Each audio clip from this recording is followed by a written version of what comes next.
During the Tournament of Power, once again Goku managed to surpass Vegeta's power when he achieved Ultra Instinct. At that point, many already thought that Vegeta would never be able to catch up to Goku, especially because he does not have a natural aptitude for that type of ability. That is exactly why Vegeta chose not to follow the path of the angels, but rather the path of the gods of destruction. And the people who stopped watching Dragon Ball Super at the Tournament of Power did not see what happened next. The valid, official, and canonical continuation is the manga. It is no secret to anyone, especially to those who watch my videos about the Dragon Ball Super manga, that the manga is much better than the anime in a lot of things, almost everything. And it is precisely in the manga where Vegeta manages to achieve once again a power to rival Goku's Ultra Instinct. I am talking about the Ultra Ego transformation, a transformation inspired by the gods of destruction. On top of that, it is in the manga itself where Vegeta acquires the Hakai ability, which is one of the most epic and powerful abilities of the gods of destruction. But for that, Vegeta had to go through a process similar to what he did when he became Majin Vegeta. He needed to think only about destruction and managed to overcome the guilt over the past of the Saiyans, especially his own sins. In today's video, you are going to see the entire story behind Vegeta's evolution into Ultra Ego, because it is precisely at this point in Dragon Ball Super where Vegeta is finally developed again like he was back in Dragon Ball Z, very different from his lack of character development at the beginning of Dragon Ball Super. It all starts in chapter 67, where the warriors finally manage to defeat the villain Moro, the first major villain after Jiren, let us say. All the warriors go and hug Goku, celebrating that the Earth is now saved. At that moment, Vegeta descends and asks Goku, "Kakarot, what was that? What was that enormous power that appeared at the end?" He is referring to a kind of key avatar that was created by Goku in Ultra Instinct, all with the energy of Oob, the reincarnation of Majin Buu, who plays quite a significant role here. Let us say it is the first canonical participation of Oob, since Dragon Ball GT does not count toward the original story. As always, Goku responds, "I am not really sure," and adds, "But it means there is someone truly impressive here on Earth." Vegeta asks, "What do you mean? Do you have any idea who it is? Tell me, Kakarot." Goku says he does not know, but that they will find out in due time. And well, you remember that the Supreme Kai was absorbed by Majin Buu, and that is why Majin Buu has that chubby appearance. Because of the Supreme Kai's appearance. Well, it was exactly him, the Supreme Kai, who asked for Oob's help. If it were not for Oob's energy, Goku would not have recovered his strength and would not have defeated Moro. The Supreme Kai says, "Thank you, you are the savior of the universe." And Oob asks, "What are you talking about? I do not understand." And the Supreme Kai just smiles, does not answer. Oob asks, "Who are you, sir?" And he says, "Let us just say a relative." He says this because Oob is the reincarnation of Majin Buu, and the Supreme Kai is also inside Majin Buu. Beerus says that is impossible. They do not even look alike. Then the Supreme Kai vanishes and says, "Well, we will see each other one day." All of this will connect with the Peaceful World saga from Dragon Ball Z, because these events in the manga take place chronologically before Goku begins training Oob. And all of this will be linked to Dragon Ball Super, since Dragon Ball Super takes place between Dragon Ball Z and that Peaceful World saga, as the Peaceful World saga, where Oob appears and trains with Goku in his blue outfit, takes place 10 years after the defeat of Majin Buu. And we have managed to fill in about 9 years of events, which are the events of Dragon Ball Super. We already have roughly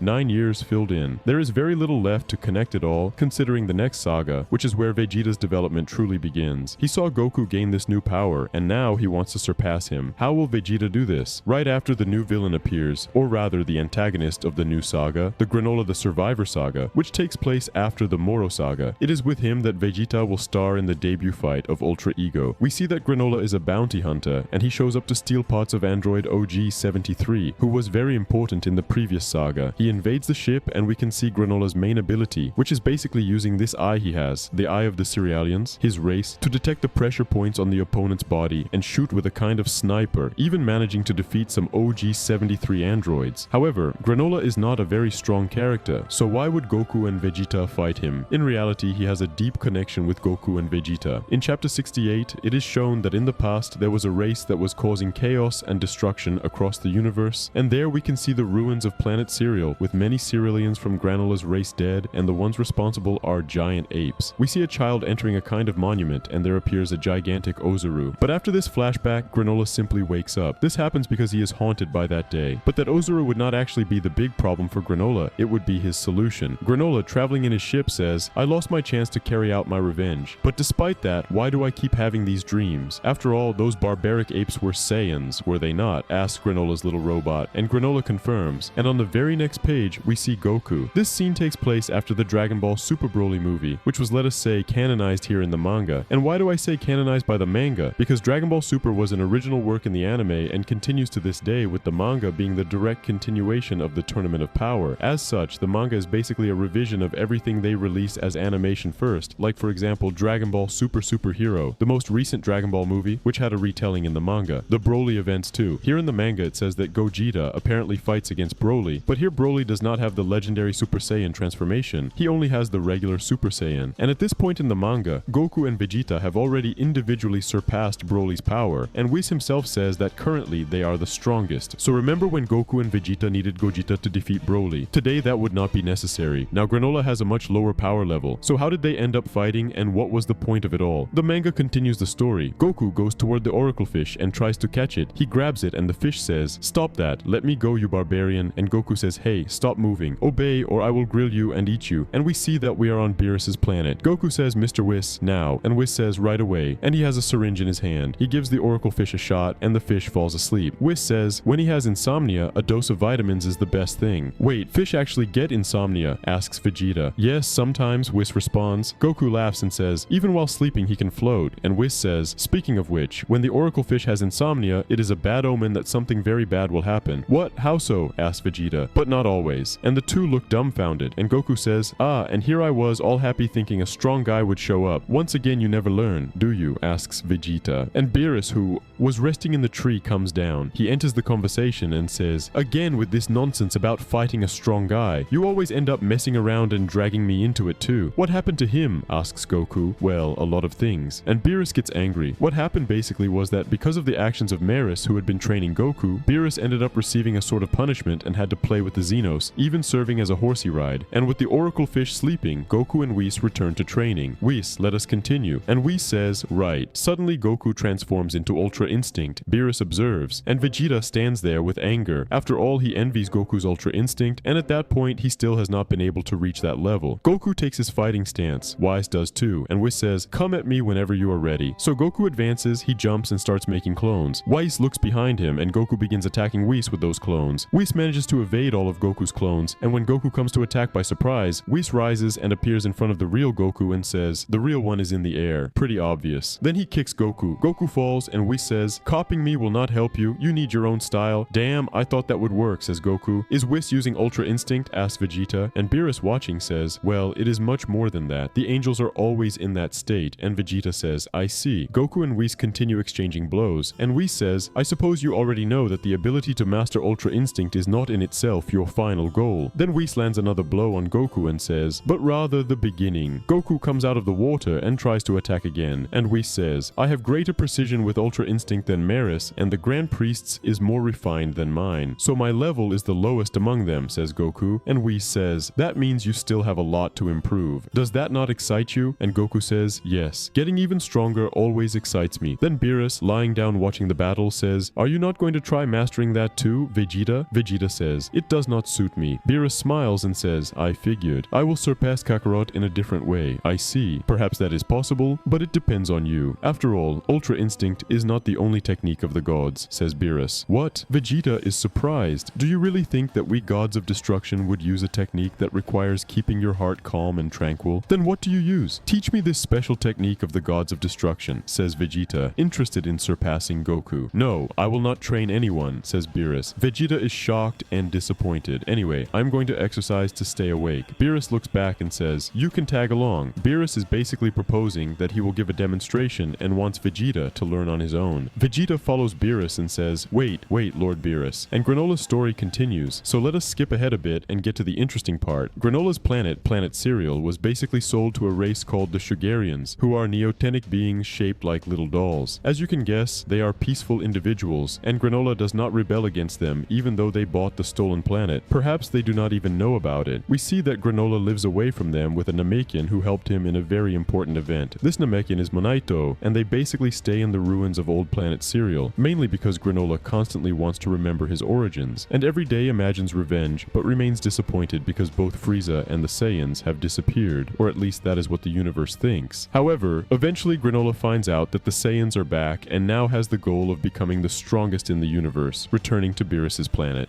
Beerus asks, "How many planets did you Saiyans destroy?" And Vegeta is confused. "I do not know. We did not know how to live any other way than fighting, and I know we are not free of that sin." Beerus responds, "Sins, huh?" And Vegeta continues, "However, invasions and destruction became became routine when we started serving Frieza's family. Are you saying the blame for the crimes you committed belongs to Frieza and his family? Asks Beerus. And Vegeta says, I did not say that. My father only wanted power and to build his kingdom based on the sacrifice of others. The destruction of the Saiyans had already begun before we were even controlled by Frieza's family, so the ruin of the Saiyans was predestined, asks Beerus. Yes, Vegeta responds. That is ridiculous. Drop it. That was a Saiyan problem. And Beerus with anger says, I am saying that is ridiculous. What? What do you mean? Questions Vegeta. Were you not going to teach me the technique of the gods of destruction? What does the past of the Saiyans have to do with this? And Beerus concentrates his ki at the tip of his finger and says, it has everything to do with it. Then he fires a blast of ki that destroys one of the decorative planets. Goku is surprised. Beerus smiles, and even the oracle fish ends up waking. He returns to his aquarium and says, that was too far. Beerus goes on to destroy another decorative planet, and Whis says, honestly, if you keep destroying them at this rate, we will have none left. Beerus gives me chills, says Goku. And is that the technique of the gods of destruction? Asks Vegeta. And Beerus says, that is just a fraction. It is nothing. Then Vegeta asks, what do I need to do to obtain that power? Then Beerus quickly grabs Vegeta's face and slams it against the ground. What are you doing? And Beerus responds, as long as you carry doubts in your heart, you will never achieve it. Doubts? Asks Vegeta. And Beerus says, if it were your own sins, I would understand. But carrying the sins of all Saiyans alone? Stop that. You are just a simple mortal. Then he throws Vegeta away. Vegeta gets up and Beerus says, let me tell you something funny. The one who suggested to Frieza to eliminate the Saiyans was me. What? What did you just say? Asked Vegeta. Will you keep thinking it was destiny? Come at me. I will eliminate you too, says Beerus. With that, Vegeta becomes furious. He says, you bastard. Then he transforms into Super Saiyan Blue Evolution, which here in the manga is extremely powerful as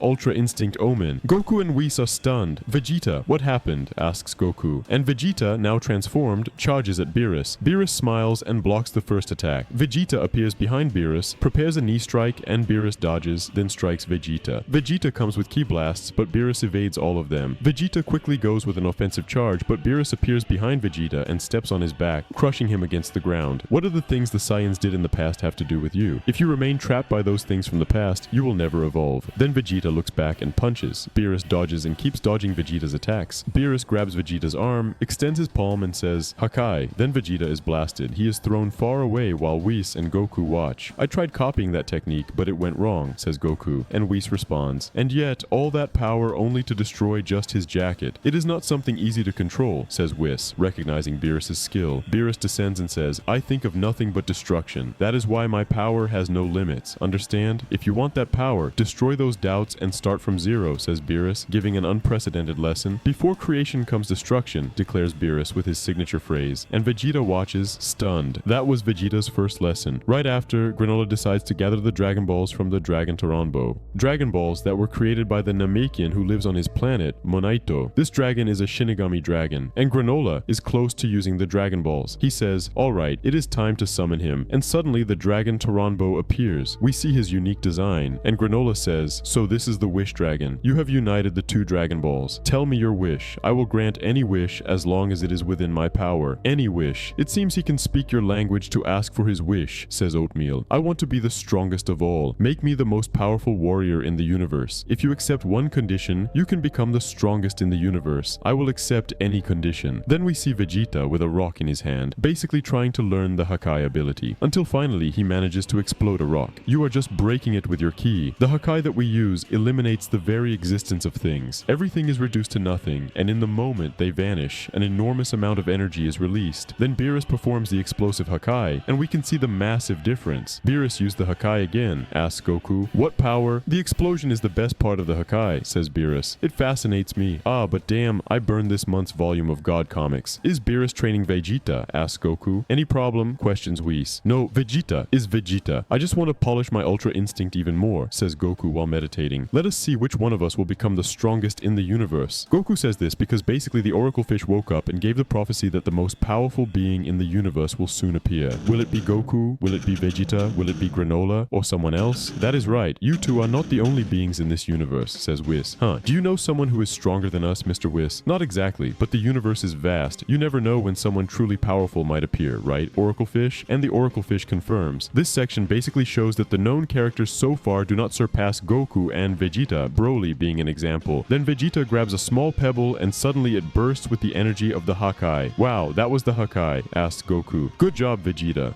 Pay attention. Soon I will perform the Hakai on much bigger things. Meanwhile, on planet Cereal, the Dragon Balls separate and we see Granolah now with long hair. He then lifts a rock and also destroys it, very similar to how Vegeta destroyed the rock. What technique was that? Granolah clenches his fist and smiles. Later, Monito questions Granolah's choice, and Granolah, who now knows that Frieza is alive, says, "Now I can defeat Frieza." Monito opposes. Then Granolah says he will ask Elec, who was basically the contractor of the Saiyan army at the time. He paid Frieza to ally part of his army, and the Heaters organization is a kind of criminal faction that operates across the universe, and Frieza occasionally even does business with them. Granolah then goes to Elec's castle. He is confronted by Oil, a very powerful brute, but he basically manages to humiliate him. Gas tries to stop Granolah, but Granolah stops the fight. This character would become important later on. Granolah basically reveals that he made his wish and is now the strongest. Granolah reveals to Elec that he sacrificed the remaining 150 years he had, and now he only has 3 years left to live. Granolah leaves saying he will await a response. Elec then decides to kill Granolah and will use the Saiyans to do it. He goes to Earth, communicates through Maki that there is an evil being that needs to be defeated. Bulma and Chi-Chi contact Whis, and Whis tells Goku and Vegeta. They then head toward planet Cereal to face Granolah. The last page of chapter 70 says, "At last, the destiny of these three is about to cross. For revenge, to discover their limits, to obtain more power. At last the three will meet." Goku then begins to train the natural Ultra Instinct, which is basically a resource of Ultra Instinct that does not require transformation. He can use the instinct in his base form, and Whis recommends that the Ultra Instinct transformation with silver hair, which is basically the technique as a transformation on top, should be used only as a last resort. And Goku needs to evolve little by little, so he does not waste too much energy. And according to Whis, developing the natural Ultra Instinct will solve the time limit problem that leaves him without energy. On the other side, Vegeta is already destroying much bigger rocks. Whis says, "Just now, something strange happened in the universe. I am telling you this, so you stay alert." "Did a strong enemy appear?" asks Goku. "Well, I am not sure if it is an enemy." After that, Goku and Vegeta are warned. The training continues for a long period. Goku keeps refining his Ultra Instinct. Vegeta hits bigger targets like tree trunks and even a mountain. Then time passed, and after the Heaters asked Zuno about the weaknesses of Goku and Vegeta, Maki and Oil arrive on Earth. Receiving the notification, both Goku and Vegeta decide to help. Maki says that this will save the lives of many inhabitants of other planets, but that is a lie. Goku is excited to put the results of his training into practice, and before leaving, Beerus says, "Take this," and Vegeta grabs it. "Put this on your ear. It is proof that you can use the power of destruction. Now go and show that the technique of the gods of destruction is more powerful than the technique of the angels." "Right," says Vegeta. "Then I will also leave my mark," says Whis while drawing his symbol on Goku. "What is this? Whis, are you trying to compete with me?" "Yes, but you started it, Lord Beerus." "Do not worry, Lord Beerus. I have no intention of losing to Kakarot." And Beerus smiles. "And neither will I lose. Very good, this friendly rivalry of yours. But overconfidence is not a good thing." "Is this guy dangerous?" asks Goku. "I do not know if he is dangerous or not. After all, he just appeared. I cannot intervene in the affairs of the mortal world, but I will leave this warning with you. Well, let us go." And off they go. They then decide to train on the Heater ship, since it will take a few days to reach planet Cereal. Granolah, upon receiving the news that the Saiyans are headed there, says, "The Saiyans will return to this planet once more. My revenge for what happened 50 years ago has finally arrived. Goku, Vegeta, and Granolah, three people who would never have met, will finally cross paths." They then arrive at planet Cereal and are immediately met with shots from Granolah. Goku tries to use the natural Ultra Instinct ability while still in his base form, while Vegeta transforms to react to Granolah's extremely fast attacks. The attacks come from all directions, and suddenly Goku is hit. He takes the attack right on the back of the neck and goes down completely knocked out. Vegeta scolds him and gives Goku a Senzu Bean. Then Goku transforms into Super Saiyan. But it is Granolah who surprises them. "That is not instant transmission, is it? It is even faster," says Vegeta. "I did not give this technique a name. It is just a small fraction of the power that made me the strongest warrior in the universe. So you are the so-called strongest in the universe. My name is Granolah, the last Cerealian. Have you heard of us?" Vegeta says, "No, never heard of you. You may not know about us, but I know a lot about you Saiyans. I did not imagine there were survivors. Do you hold a grudge against the Saiyans?" Granolah rises and says, "I do not need to answer you. After all, you are destined to perish here." Then Granolah creates a massive explosion. "Vegeta, that technique looks like the Hakai. Are you saying he can use our techniques? That is ridiculous. You managed to escape up there? It seems you are stronger than I expected," says Granolah. "Our techniques, that is ridiculous. You managed to escape up there. It seems you are stronger than I expected," says Granolah. Vegeta suggests that Goku go first to settle the score with Granolah. Goku accepts, and the fight begins. Goku explains the Saiyan transformations to Granolah, and finally transforms into Super Saiyan God. Granolah begins attacking, seeking the pressure points on on Goku's body, but Goku starts dodging all of them using Ultra Instinct in his Super Saiyan God form. Vegeta realizes that Goku does this because with each transformation, Goku's precision with Ultra Instinct can increase. The two fight for a long time, but eventually Goku takes a hit and suddenly he falls. Your reaction speed is surreally precise. Your body definitely moves on its own before your brain even receives the information of the attack, is it not? You figured it out. However, no matter how perfect someone is, you cannot keep your vital points hidden all the time. Then Vegeta remembers that there was an extinct race that possessed an evolved right eye capable of detecting those points, and so he discovers the truth about Granolah. Granolah asks if Goku has a connection to Frieza, and Goku is uncertain because the evil one was Granolah, and Granolah gets very irritated because Goku supposedly insulted the Cerealians. He raises his ki and the fight continues. Goku then transforms into Super Saiyan Blue. They engage in a massive battle. The entire planet is impacted, and Vegeta is analyzing the ruins and says, "I understand. It was what I thought. Now I know your true identity. Being the strongest in the universe was never said without reason." So from the footprint of the Ozaru, Vegeta had already realized that the planet was destroyed by the Saiyans. The battle continues. Goku manages to pressure Granolah considerably, but Granolah keeps adapting to his new powers. We see that Granolah is extremely analytical and can detect what Goku is doing, even when he activates Ultra Instinct, just by the movement of the cells in his blood. And Goku is now using Ultra Instinct with Super Saiyan Blue. The battle is frantic, and Granolah manages to find a vital point directly on Goku's neck, who is defeated once again. Goku realizes he can still improve, and that his training had not been completed, and Granolah says he will exterminate the Saiyans just as they did to his race. Vegeta then arrives and informs Goku about the past of the Cerealian race. Goku suggests trying to convince Granolah that the Saiyans are not evil, but says he still has not used Ultra Instinct at its maximum. You remember Whis had said that should be the last resort. Then Goku arrives with complete Ultra Instinct, and Granolah is shocked because he cannot see Goku's vital points. With this, we realize that Ultra Instinct can nullify the ability of Granolah's eye. The battle continues, and Goku begins to gain the upper hand. The fight raises the question of whether Goku might be stronger than Granolah now, but then Granolah reveals his secret. He had split his power, and this was basically just a copy of himself. The illusion fades. Vegeta then points out where the real one is, but he was no longer there, and with just one blow, Granolah manages to completely take Goku down. He says he made a clone to fight them and preserve energy for his fight against Frieza, and that in the end, it was worth it. The effectiveness of Goku's technique was diminishing as time passed in that silver-haired form, and Granolah says he knew he could find an opening. At the moment Granolah was about to kill Goku, Vegeta rises and says that he will now be his opponent. Vegeta says, "If your intention is to destroy the Saiyans, then I will use everything I have to eliminate you. You are the one who will be extinguished, Cerealian." Vegeta is not playing around. From this point forward, it is kill or be killed.